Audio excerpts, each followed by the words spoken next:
Hello दोस्तों, welcome to my channel deep learning. आज का हमारा टॉपिक है राज्यसभा। लास्ट वीडियो में हमने पार्लियामेंट के बारे में जानने की कोशिश की थी। जिस तरीके से लास्ट वीडियो में मैंने बताया था, राज्यसभा पार्लियामेंट का ही एक कंपोनेंट है। तो इस वीडियो में हम राज्यसभा को डिटेल में जानेंगे।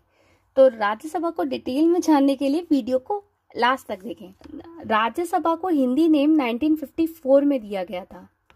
उससे पहले राज्यसभा को काउंसिल ऑफ स्टेट कहा जाता था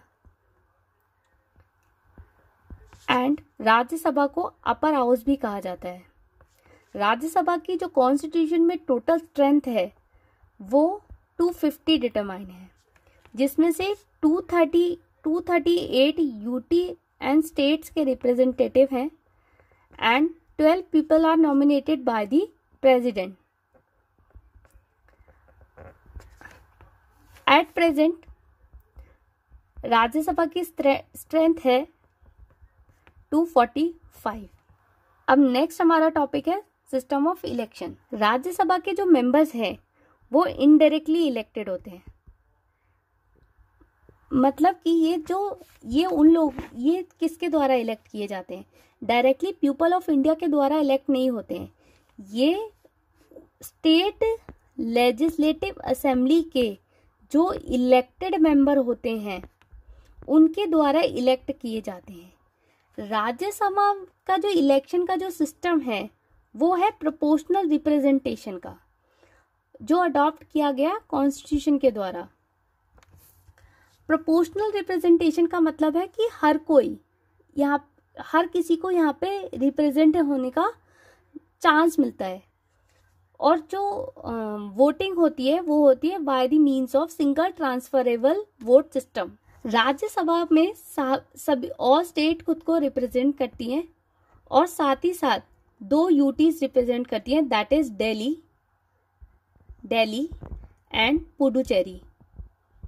2 यूटीज यहाँ पे इसलिए रिप्रेजेंट करती हैं क्योंकि इन्हीं 2 यूटीज में लेजिस्लेटिव असेंबली है। अदरवाइज बाकी जो यूटीज है वहां पे लेजिस्लेटिव असेंबली नहीं है। जम्मू एंड कश्मीर भी एक यूटी है एंड वहां पे भी लेजिस्लेटिव असेंबली है, लेकिन अभी वहां पे प्रेसिडेंट रूल होने के वजह से वहां की जो स्टेट असेंबली है वो अभी एक्टिव नहीं है। और जब वहां पे फ्रेश इलेक्शन होंगे तो इसलिए अभी जम्मू एंड कश्मीर की जो राज्यसभा सीट्स है दे आर वेकेंट। किसी भी कैंडिडेट को राज्यसभा के इलेक्शन में खड़े होने के लिए कम से कम 10 लोगों के द्वारा प्रपोज किया जाना चाहिए। 10 people of the state legislative assembly, या फिर उसी की पार्टी के कम से कम 10%, जो उसकी पार्टी की जो स्ट्रेंथ है उसके 10% लोगों के द्वारा प्रपोज किया जाना चाहिए। इन दोनों में से जो लेस होगा उसको कंसीडर किया जाता है।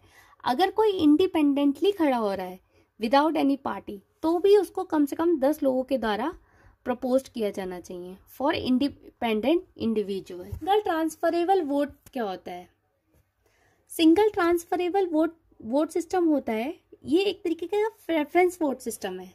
जैसे कि मान लो 3 लोग वोटिंग के लिए खड़े हैं, ए बी एंड सी, और एक्स वोट दे रहा है। एक्स का फर्स्ट प्रेफरेंस है कि सी, सेकेंड प्रेफरेंस है A and B is the third preference. तो यहाँ पे प्रेफरेंस चेक की जाती है और हर फर्स्ट प्रेफरेंस वाले को जो फर्स्ट राउंड में उसकी हर एक प्रेफरेंस की जो वैल्यू होती है दैट इज 100। फॉर एग्जाम्पल, अगर 180 एमएलएस वोट कर रहे हैं फॉर 4 सीट्स, 4 सीट के लिए 180 एमएलए वोट कर रहे हैं, तो इसमें वैल्यू कैसे कैलकुलेट करेंगे? 180 अपॉन में 4 plus 1 that is equals to 36 and 36 into 100 is equals to 3600। जो भी मेंबर एक स्पेसिफाइड नंबर को रीच कर जाता है फर्स्ट राउंड में, तो वहां से जो रिजल्ट है वो क्लियर हो जाता है। अगर वो इस नंबर को रीच नहीं करता है तो सेकेंड राउंड की वोटिंग होती है। एंड सेकेंड राउंड में क्या होता है कि जिन लोगों को कम फर्स्ट प्रेफरेंस मिला होता है उनको एलिमिनेट करके उनका जो वोट है वो ट्रांसफर हो जाता है सेकंड प्रेफरेंस वाले को। इस तरीके से जो मेजॉरिटी पे, जो स्पेसिफाइड नंबर पे रीच हो जाता है, उसको विनर डिक्लेयर कर देते हैं। The next thing is NOTA will not applicable in case of Rajya Sabha. NOTA तो you all know, NOTA is none of the above. Lok Sabha के इलेक्शन में भी होता है नोटा का ऑप्शन, लेकिन राज्यसभा के केस में नोटा अप्लाई नहीं होता है। जनवरी 2014 में एंड नवंबर 2015 में इलेक्शन कमीशन ने प्रपोज किया था कि नोटा ऑप्शन होना चाहिए राज्यसभा के इलेक्शन में, बट सुप्रीम कोर्ट ने उनका जो ये प्रोविजन था उनको स्टक डाउन कर दिया, because supreme court believe that कि ये इनडायरेक्ट इलेक्शन है, यहाँ पे यूनिवर्सल अडल्ट सफरेज का सिस्टम तो है नहीं जनरल इलेक्शन की तरह, तो यहाँ पे नोटा एप्लीकेबल नहीं हो सकता। इसलिए सुप्रीम कोर्ट ने इलेक्शन कमीशन के इस सर्कुलर को स्टक डाउन कर दिया था। तो अभी at present NOTA is not applicable in case of Rajya Sabha. अब आगे देखते हैं ड्यूरेशन ऑफ राज्यसभा। राज्यसभा की ड्यूरेशन क्या है? राज्यसभा परमानेंट बॉडी है, ये लोकसभा की तरह डिसॉल्व नहीं होती। लोकसभा डिसॉल्व हो जाती है हर 5 साल में, और जैसे कि हम जानते हैं हर 5 साल में फ्रेश इलेक्शन होते हैं। हर दूसरे साल में 1/3 ऑफ द मेंबर जो राज्यसभा के होते हैं वो रिटायर हो जाते हैं, और जो रिटायरिंग मेंबर हैं वो खुद को रिइलेक्शन या रीनॉमिनेशन के लिए नॉमिनेट कर सकते हैं, मतलब कर सकते हैं एनी नंबर ऑफ टाइम। लेकिन आरपीआई एक्ट 1951 क्या कहता है कि राज्यसभा में कोई भी एक मेंबर ऑफिस ऑफ राज्यसभा को होल्ड कर सकता है सिर्फ फॉर 6 ईयर्स, 6 साल के लिए वो उसको होल्ड कर सकता है। साथ ही साथ वो प्रेसिडेंट को ऑथराइज करता है कि वो रिटायरिंग मेंबर के लिए कोई भी प्रोविजन बना सकते हैं।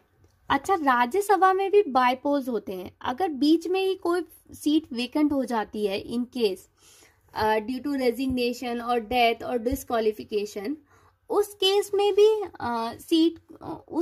में भी इलेक्शन होते हैं। लेकिन जो भी मेंबर इलेक्ट होके आता है वो सर्व करता है रिमाइंडर को।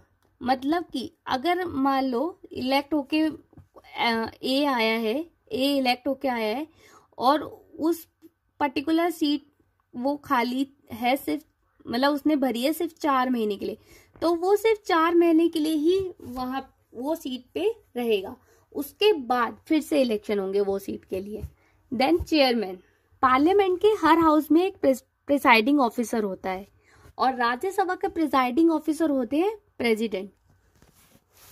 जो हमारे कंट्री के वाइस प्रेसिडेंट होते हैं वो एक्स ऑफिसर चेयरमैन होते हैं राज्यसभा के। मतलब बाय डिफॉल्ट जो भी हमारे देश में वाइस प्रेसिडेंट होंगे वो चेयरमैन होंगे राज्यसभा के, और साथ ही साथ वही प्रिसाइडिंग ऑफिसर होंगे राज्यसभा के। अगर किसी भी दौरान वो प्रेसिडेंट की ड्यूटी कर रहे हैं तो he does not perform the duty of the office of the chairman of the Rajya Sabha. अगर वो प्रेसिडेंट की ड्यूटी कर रहे हैं तो वो राज्यसभा के चेयरमैन की ड्यूटी नहीं करेंगे, और उस टाइम पे जो राज्यसभा के चेयरमैन की ड्यूटी करते हैं वो होते हैं deputy chairman of the Rajya Sabha. Rajya Sabha के जो चेयरमैन है वो अपनी सीट से तभी हटाए जाएंगे अगर ऑफिस ऑफ वाइस प्रेसिडेंट से हटाए जाएंगे तो। और जो चेयरमैन होता है he is not a member of the house, he cannot cast the vote in the first instance but can cast vote in case of equality of votes. For example, किसी भी बिल के लिए अगर house में voting होती है, अगर मान लो 50 + 50 एंड 50 इक्वल येस और नो को 50-50 वोट मिले हैं, फर्स्ट इंस्टांस में वोटिंग होती है, तब चेयरमैन वोट नहीं करते। लेकिन अगर इन केस ऑफ टाई हो जाता है, 50-50 वोट मिल गए, अब किसी को तो मेजोरिटी चाहिए, उस केस में चेयरमैन वोट करते हैं। Salary and allowances are charge on the consolidate fund of India. Salary और अलाउंसेस जो चेयरमैन के होते हैं वो कंसोलिडेट फंड ऑफ इंडिया से चार्ज किए जाते हैं। कंसोलिडेट फंड ऑफ इंडिया एक तरीके का गवर्नमेंट का अकाउंट है जिसमें से एक्सपेंसेस चार्ज किए जाते हैं और रेवेन्यू कलेक्ट किया जाता है। अगर इन केस ही और she is performing the duty, अगर वो प्रेसिडेंट की ड्यूटी निभा रहे हैं तो उनको जो सैलरी एंड अलाउंसेस है वो प्रेसिडेंट की मिलेंगी, ना कि चेयरमैन की। This is all about the chairman. Now we study about the deputy chairman of the Rajya Sabha. जो राज्यसभा के डेप्यूटी चेयरमैन होते हैं वो amongst the member of the Rajya Sabha में से ही इलेक्ट किए जाते हैं। मतलब जो 250 जो उसकी स्ट्रेंथ है या 245 जो प्रेजेंट स्ट्रेंथ है उसी में से ही उनको इलेक्ट करके डेप्यूटी चेयरमैन बनाया जाता है। अगर उनकी सीट खाली हो जाती है किसी भी वजह से तो एक नए मेंबर को इलेक्ट करके डेप्यूटी चेयरमैन बना दिया जाता है। डेप्यूटी चेयरमैन जो होते हैं वो चेयरमैन के सबऑर्डिनेट नहीं होते हैं, वो ही is directly responsible to the Rajya Sabha only. मतलब कि वो चेयरमैन को रिस्पॉन्सिबल नहीं होंगे उनके किसी भी एक्ट या कुछ कोई भी डिसीजन के लिए, वो ही is directly responsible to Rajya Sabha. जिस तरीके से जो चेयरमैन होते हैं वो फर्स्ट इंस्टेंस में वोट नहीं करते हैं, उसी तरीके से डेप्यूटी चेयरमैन भी फर्स्ट इंस्टेंस में वोट नहीं करेंगे, वो भी वोट करेंगे जब टाई होता है। जब चेयरमैन प्रिसाइड कर रहे होते हैं हाउस को, राज्यसभा को, उस टाइम पे डेप्यूटी चेयरमैन किसी भी other member of the house की तरह ही हाउस में प्रेजेंट रहते हैं और उनकी भी जो सैलरी एंड अलाउंसेस होते हैं वो कंसोलिडेट फंड ऑफ इंडिया से चार्ज किए जाते हैं। अब next is panel of the vice chairperson of the Rajya Sabha. Under the rule of Rajya Sabha, chairman nominate amongst the member of the panel of the wise person. In the absence of the chairman, deputy chairman, any one of them can preside as a chairman with the same power that the chairman hold. एक ना vice chairperson का panel होता है राज्यसभा में। Chairperson का panel होता है राज्यसभा में। इन एनी केस अगर चेयरमैन और डेप्यूटी चेयरमैन दोनों ही अवेलेबल नहीं है तो उस पैनल में से कोई भी एक चेयरमैन की कुर्सी को होल्ड कर सकता है और उसके पास चेयरमैन वाली सारी पावर होती है। When the member of the panel of the vice person is also not present, then any other member as determined by the house can act as a chairperson. अगर इन केस वाइस चेयरपर्सन के panel के भी member available नहीं है तो उस केस में राज्यसभा जिस किसी को भी चाहे तो चेयरमैन की पोजीशन पे बैठा सकता है, इलेक्ट कर सकता है। Panel can preside in case of absence only not when seat is vacant. This is the important point. जब सीट वैकेंट होती है, मतलब सीट बिल्कुल ही खाली हो जाती है, वैकेंसी होती है जब सीट के लिए, तब पैनल उस पर प्रिसाइड नहीं कर सकते। पैनल उसी केस में प्रिसाइड कर सकते हैं जब चेयरमैन या डेप्यूटी चेयरमैन एब्सेंट होते हैं। जब सीट वैकेंट होगी तो उस केस में फ्रेश इलेक्शन कंडक्ट किए जाते हैं। So friends, this is all about Rajya Sabha. मेरा नेक्स्ट टॉपिक रहेगा लोकसभा। अगर ये वीडियो पसंद आई तो प्लीज इसको लाइक करें, शेयर करें और चैनल को सब्सक्राइब करना ना भूलें।